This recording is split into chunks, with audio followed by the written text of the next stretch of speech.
तो भाइयों, इस्लाम महाचेव के मैनेजर अली अब्दुलजीज ने यह कंफर्म करा है कि उनकी नेक्स्ट फाइट इयन गैरी के अगेंस्ट नहीं होने वाली। इयन गैरी से भी बड़े फाइटर के साथ यहां पर फाइट होने वाली है उनकी नेक्स्ट। और इयन गैरी का ऐसा कहना है कि इस्लाम महाचेव को और ज़्यादा टाइम चाहिए उनके अगेंस्ट फाइट के लिए प्रिपेयर करने के लिए। बेसिकली ऐसा कहीं ना कहीं एक सेंटेंस डाला गया कि इयन गैरी से फाइट करने के लिए थोड़ा हिचकिचा रहे हैं इस्लाम महाचेव, ऐसा इयन गैरी का कहना है।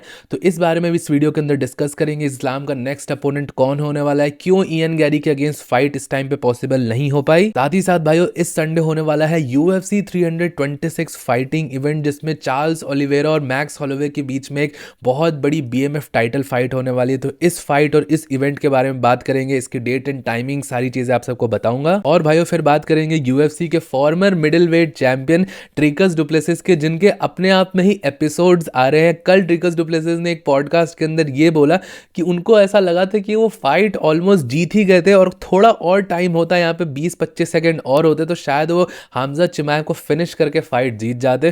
तो इस बारे में भी इस वीडियो के अंदर डिस्कस करेंगे, लेकिन उससे पहले आप सबको वीडियो को लाइक करना है, चैनल को सब्सक्राइब करना है। UFC कॉम्बैट स्पोर्ट्स का ऐसा ही कंटेंट हिंदी में एंजॉय करने के लिए। अब भाइयों, मैं देख रहा हूं, मैं बोल देता हूं सब्सक्राइब करने के लिए, लेकिन आप सब सब्सक्राइब करते नहीं हो। वीडियोस देख रहे हो, वीडियोस पसंद आ रही है तो जरूर से सब्सक्राइब करना। अब भाइयों यहाँ पे बात करते हैं कि इस्लाम महाचेव के मैनेजर अली अब्दुलजीज ने कल यहाँ पे ट्वीट करा था कि इस्लाम की जो नेक्स्ट फाइट होने वाली है वो डेफिनेटली इयन गैरी के अगेंस्ट नहीं होगी, वो इयन गैरी से भी बड़े किसी फाइटर के साथ फाइट होने वाली है, जो कि इस्लाम की लेगेसी को भी बूस्ट करेगा। ये स्टेटमेंट यहाँ पे अली अब्दुलजीज ने दिया था। तो फिलहाल के लिए अगर आपको वेल्टरवेट का सिनेरियो बताओ तो इयन गैरी को एक फ्रंट रनर माना जा रहा था कि उसको यहाँ पर टाइटल शॉट मिल सकता है। आप सबको याद होगा कि पिछले हफ्ते या उससे पहले के टाइम पे यहाँ पर एक रूमर भी फैली थी कि इयन गैरी ने एक स्टोरी डाली थी कि वो जॉर्जिया जा रहा है रेसलिंग ट्रेन करने।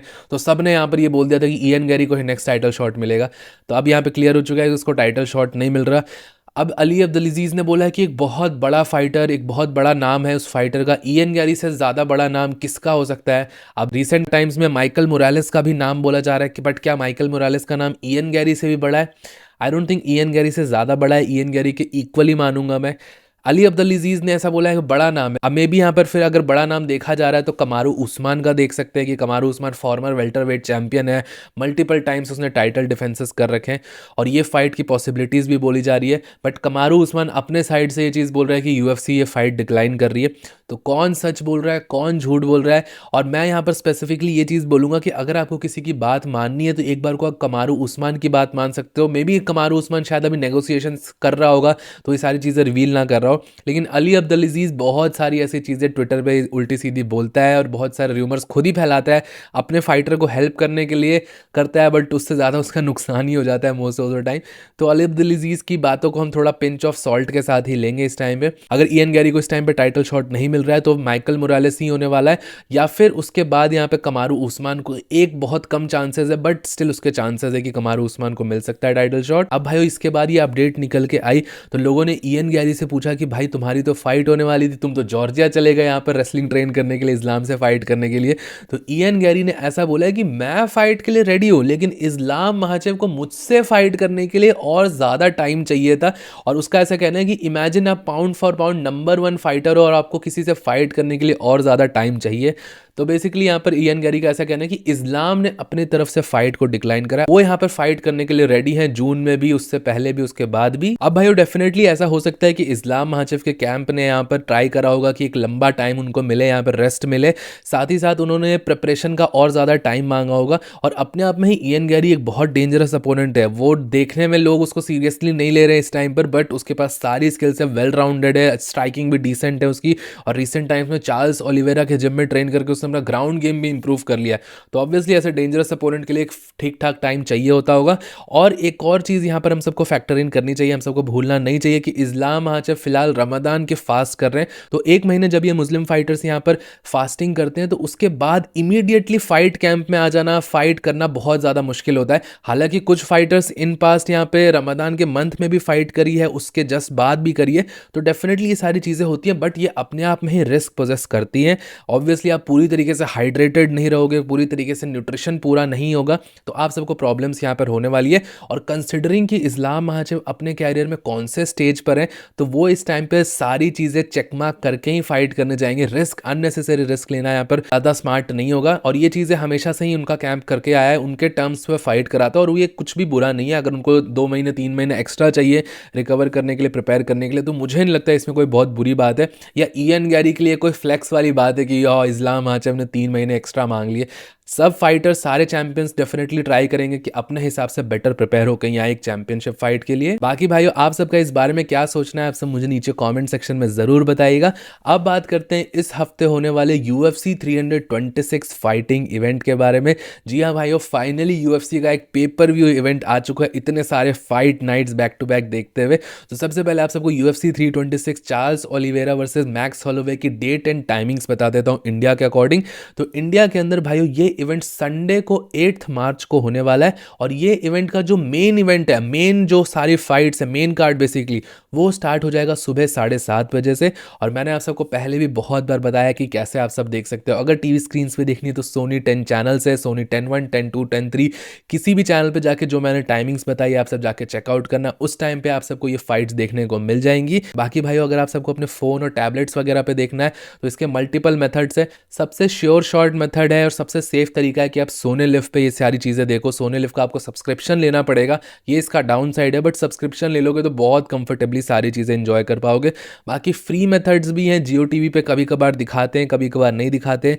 एयरटेल एक्सट्रीम के थ्रू भी आप सब देख सकते हो, बट उसमें कोई स्पेसिफिक आपको रिचार्ज कराना पड़ता है, तो आई वुड से कि आप वो महंगा रिचार्ज कराओगे, उससे बेटर तो सोने लिव का सब्सक्रिप्शन ही खरीद लो। बाकी भाइयों, आप सबको अगर इन फाइट्स के ऊपर प्रेडिक्शंस करनी है UFC 326 की, तो आप सब मेरे टेलीग्राम चैनल को जरूर से चेकआउट कर लेना। अपने टेलीग्राम पे मैं अपनी प्रेडिक्शंस भी डालूंगा कि मेरे अकॉर्डिंग कौन से फाइटर्स जीतने वाले हैं, मेरी क्या प्रेडिक्शंस रहने वाली है। साथ ही साथ इस फाइट से रिलेटेड सारी डिटेल्स भी आप सबको मेरे टेलीग्राम चैनल पे मिलते रहेंगी रियल टाइम के अंदर। तो अगर भाइयों आप सबको UFC 326 की फाइट्स के ऊपर प्रेडिक्शंस करनी है तो जरूर से टेलीग्राम चैनल को ज्वाइन कर लेना, उसका लिंक नीचे पिन कमेंट्स में मिल जाएगा। अब भाइयों यहाँ पर बात करते हैं कि UFC 326 में जो ये BMF टाइटल फाइट होने वाली है, इसकी क्या क्या यहाँ पर एनालॉजीज निकल के आ सकती है, किसके क्या चांसेस है, कौन कौन यहाँ पर क्या स्टाइलिस्टिक एडवांटेजेस लेके आ रहा है। ऑब्वियसली हम सबको पता है लाइट वेट डिवीजन में यहाँ पर फाइट करने आ रहा है मैक्स हॉलोवे, और ये चीज़ किसी से भी छुपी हुई नहीं है कि max Holloway light weight division में एक डिफरेंट काइंड ऑफ बीस्ट बन जाता है। जब वो प्रॉपर हाइड्रेट और बल्कअप करके आता है,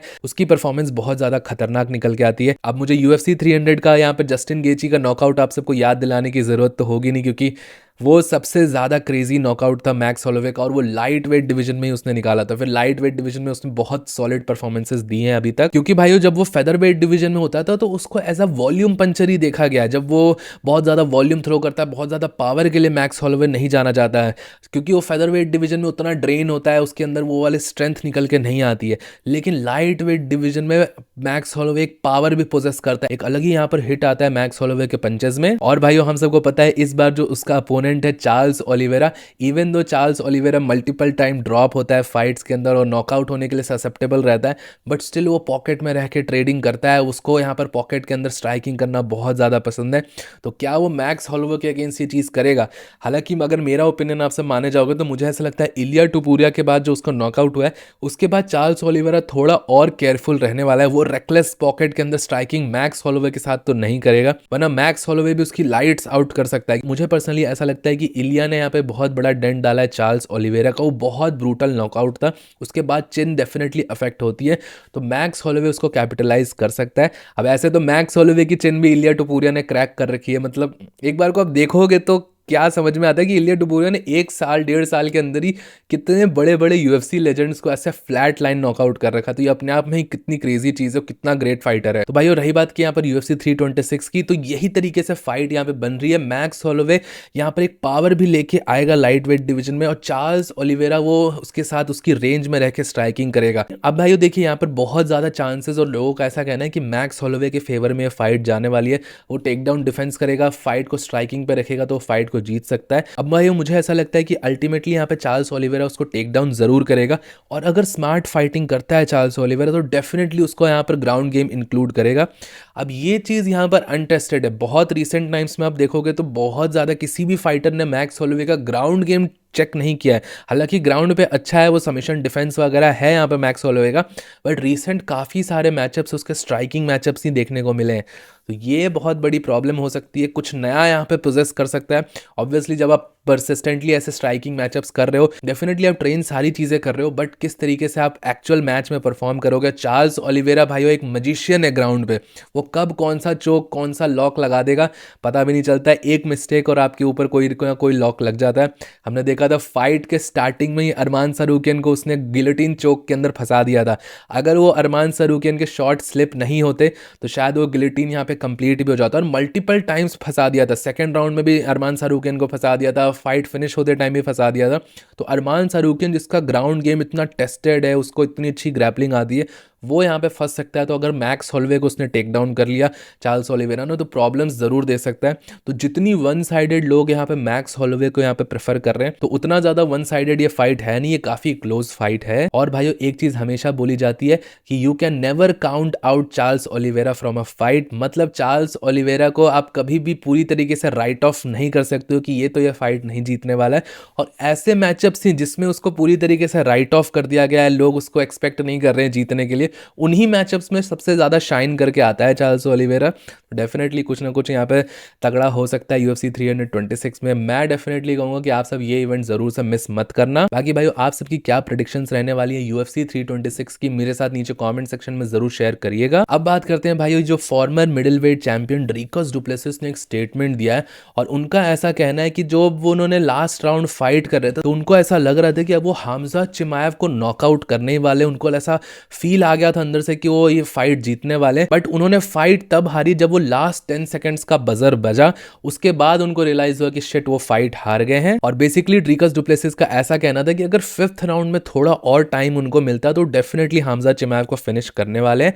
अब जिन्होंने फाइट नहीं देखी, वैसे तो मोस्टली सबने फाइट देखी होगी, तो 5th राउंड के अंदर काफी अच्छा परफॉर्म करा था ड्रीकस डुप्लेसिस ने। वो वापस खड़े हुए थे और स्ट्राइकिंग गेम प्लान अपना थोड़ा बहुत इंप्लीमेंट कर पाए थे, क्योंकि लास्ट में उन्होंने पूरी तरीके से ब्लिट्स करा था हमजा चिमाएव से, जो कि उनसे एक्सपेक्टेड था कि वो फर्स्ट राउंड में भी करेंगे, सेकंड राउंड में और फाइट की स्टार्टिंग में करेंगे, बट उन्होंने लास्ट में करा। और हमजा चिमाएव थोड़ा बहुत टायर्ड भी था, तो वो उतना ज़्यादा इंगेज करना नहीं चाह रहा था उस टाइम पे हमजा चिमाएव ड्रीकस डुप्लेसिस से। और उसी पॉइंट ऑफ टाइम का यहाँ पर रेफरेंस दिया है ड्रीकस डुप्लेसिस ने, और उनका ऐसा कहना था कि वो माइंड में ऐसा सोच चुके थे कि अब यहाँ पे नॉकआउट आने वाला है, TKO आने वाला है, बट वो बजर बच गया, तो ये सारी चीज़ें वो इंप्लीमेंट नहीं कर पाए, नेक्स्ट फाइट में करेंगे।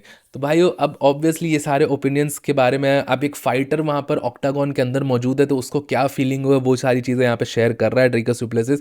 उस चीज़ को मैं दरकिनार नहीं कर रहा हूँ, बट भाइयों मुझे कहीं ना कहीं ये चीज़ बिल्कुल अच्छी नहीं लगती कि जब फाइट हो जाती है उसके बाद फाइटर बहुत अच्छी तरीके से एक्सेप्ट कर लेता है। मैंने इस चीज़ की तारीफ भी करी थी कि ड्रीकस डुप्लेसिस ने एक्सेप्ट करा कि उनका एक गेम प्लान खराब था, उनके पास ये स्किल लैक कर रही थी, वो लेवल्स बिलो थे ग्रैपलिंग में, इसलिए वो इस फाइट को नहीं जीत पाए।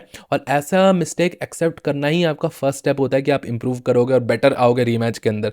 बट उस टाइम पे ये सारी चीज़ें एक्सेप्ट कर ली। अब यहाँ पे ड्रीकस डुप्लेसिस कुछ टाइम से ये सारे स्टेटमेंट्स दे रहा है कि मैं नेक्स्ट फाइट में हरा दूंगा। हमजा चिमाएव अगर रेसलिंग नहीं करता, स्ट्राइकिंग करता तो डेफिनेटली हरा देता, या 10 सेकंड और रहते तो हरा देता। तो ये सारी चीज़ें अब बहुत ज़्यादा ऐसे चाइल्डिश लगती है, क्योंकि भाइयों देखिए ऐसे नहीं होता तो वैसे हो जाता, वैसे नहीं होता तो ऐसे हो जाते, तो पॉसिबिलिटीज़ तो बहुत है। ऐसे तो हर UFC फाइट का आउटकम कुछ और होता अगर 10 सेकंड किसी और को और मिल जाते। वैसे तो अरमान सारूकियन के अगेंस्ट चार्ल्स ओलिवेरा को 10 सेकंड और मिल जाता तो शायद वो जीत जाता फाइट को, या अरमान सारूकियन कुछ और कर देता। But most probable scenario is the most possible scenario.